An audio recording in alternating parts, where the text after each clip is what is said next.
Chris. This is Chandra. My lovely wife, Chandra, and we're here today to let you know that we have started a YouTube channel.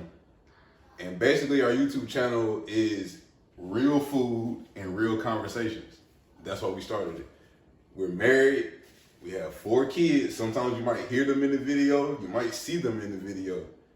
But we felt like it was a good opportunity for us to bring our family, a real family. This is not anything scripted, and just let y'all know what type of conversations that go on in our house and mainly start in this kitchen.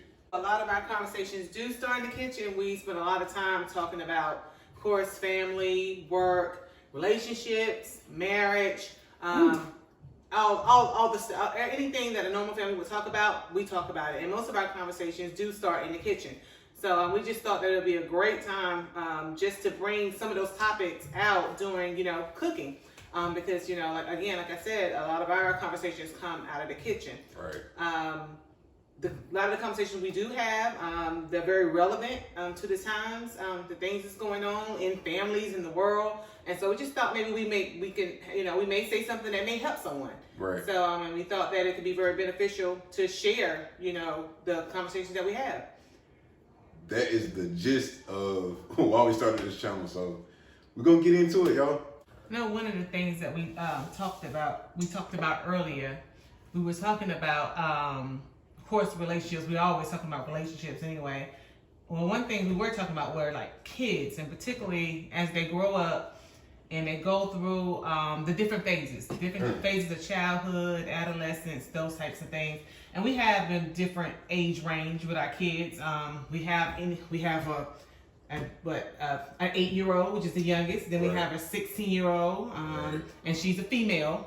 The youngest is a male. Only daughter. I'm sorry. And then we have 2 older, we say kids, but these are young adults. They're 21 and 23. Right. But particularly for our 8-year-old, who was, like I said, a little boy. Our 8-year-old and our 16-year-old, she's a girl. It's a girl. They're both going through their own changes, and some of those changes are a little bit difficult to navigate than others. Right. The 8-year-old, he's kind of been, he's 2nd grade, getting ready to go to 3rd grade. Going on about 35, really. Pretty much. He and his dad over there, they get in a lot of arguments, disagreements, debates, whatever you want to call it. Now, when we say arguments, I don't want y'all to think that we're fighting all the time. Most of our arguments stem from, we have the same type of, we bump heads. We all stubborn. We have those same type of qualities. So me and his mom handle him differently, but the same at times. And that's the main thing, is that men are different with kids than what women are. Mm-hmm. For instance, I guess for example, whereas I think that, I don't know. I think that, with any kids, you should, talk to them, sit them down, talk to them, communicate with them, let them know what's going on, versus, a whole lot of yelling and screaming like these 2 do. And you'll meet CJ probably in one of these videos, but his name is CJ. But yeah, they do a lot of combative things, relationships, whether they deal with the video games, sports, whether they deal with sports, and particularly sports. They argue a lot when it comes to sports, which CJ plays football and basketball, but football is one of his biggest sport that he likes to play, and these 2 argue the most. And it's because I'm a coach, but I also see the potential in my child. So it's like, I always commend him, but I'm always probably going to be the hardest on him. And I don't want it to be to a point where me and him are bumping heads all the time, but he has he's a very strong-willed person. Very strong-willed. And at times, it can be difficult to coach him, because not only is he looking at me as a coach, but he's looking at me as, oh, that's just my dad. I'm going to treat him how I would normally treat him at home. But he does that type of thing in public. At basketball games, football games, the same thing. But yes, he does. I don't want him to not be coachable. That's my only thing with him. I want somebody else to be able to coach him, which his other coaches have no problem with him. So that's why I always tell his mom that it's because of me and his relationship as to why I get that treatment from him. But I also tell him too, I say, yeah, you are his dad. However, you can still be his coach, but because they bump heads so much, that causes, a struggle. That's a struggle within itself. Woo. And, I tell them, you have a strong-willed child, so you have to figure out how to deal with that strong-willed child off the court, off the field, and in the house. So, but it just all kind of runs together. What are some of the better ways that I could possibly, because you know your son.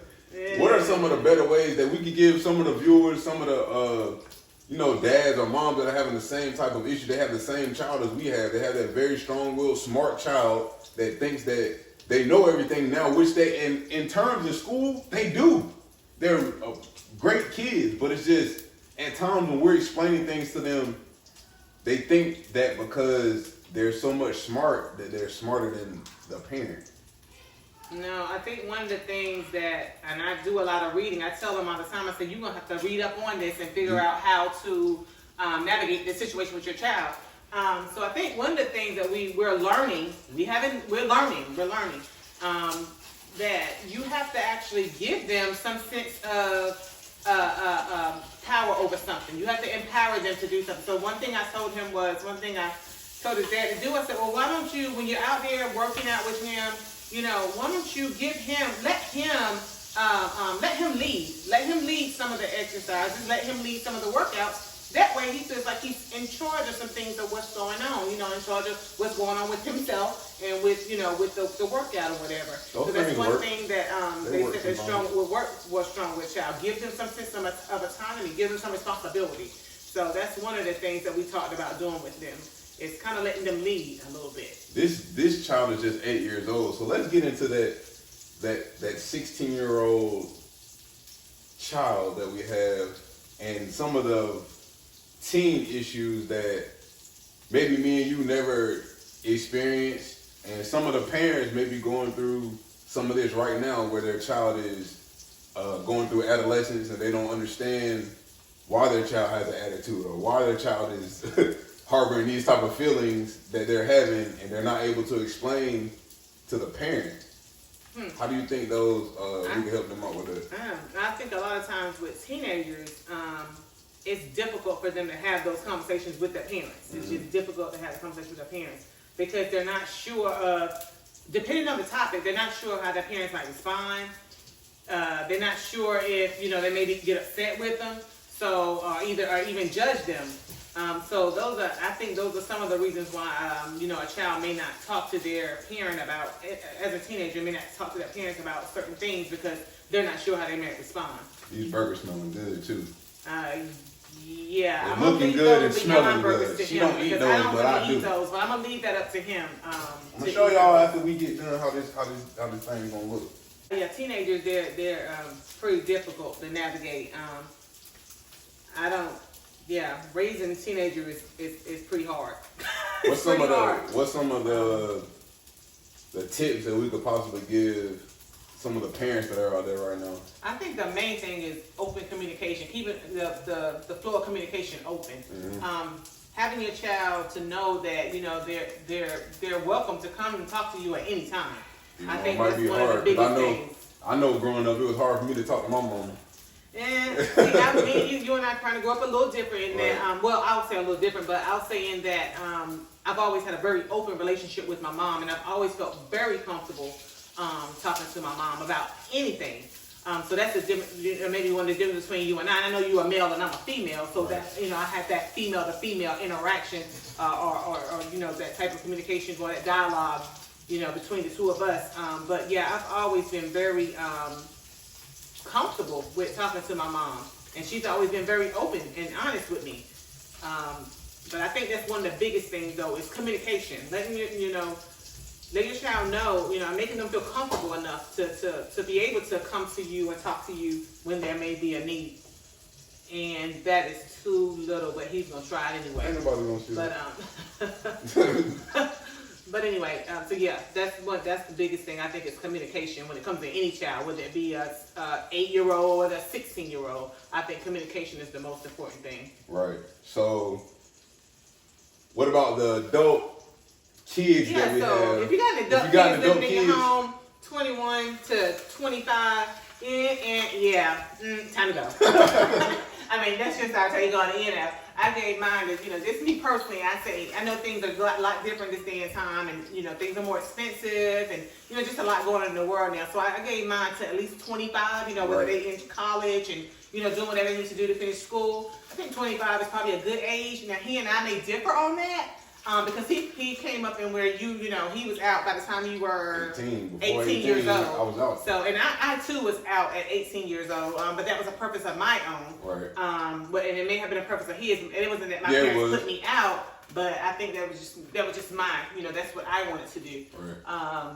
But yeah, I think 25, but I think, like I said, he, as a man, having other men, young men in the household can be a little challenge as well. Yeah, because I just feel like you have taught them and gave them all the keys that they need in life by the time they are 21 or 22, so they should be applying them.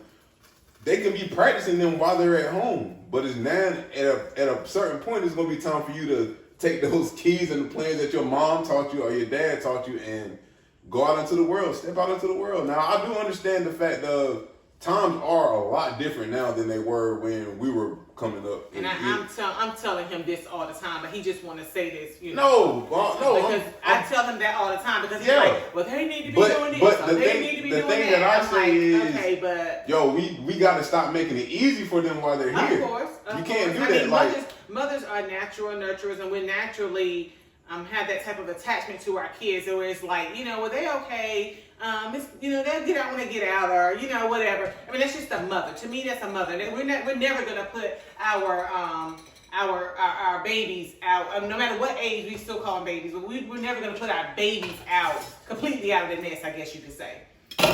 But me, what I say is, I understand the difference between your sons and daughters. Now, my daughter, she can probably stay here as long as she wants to. I wouldn't have no problem with that. So y'all tell me what you think about that. I wouldn't have no problem with that. You're telling your daughter can stay as long as she wants to. But my sons, the boys got to go.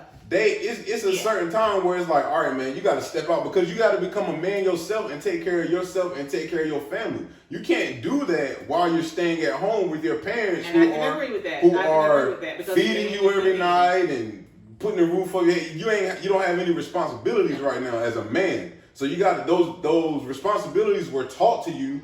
You see them in the house. Now it's time for you to take them out in this world and apply them.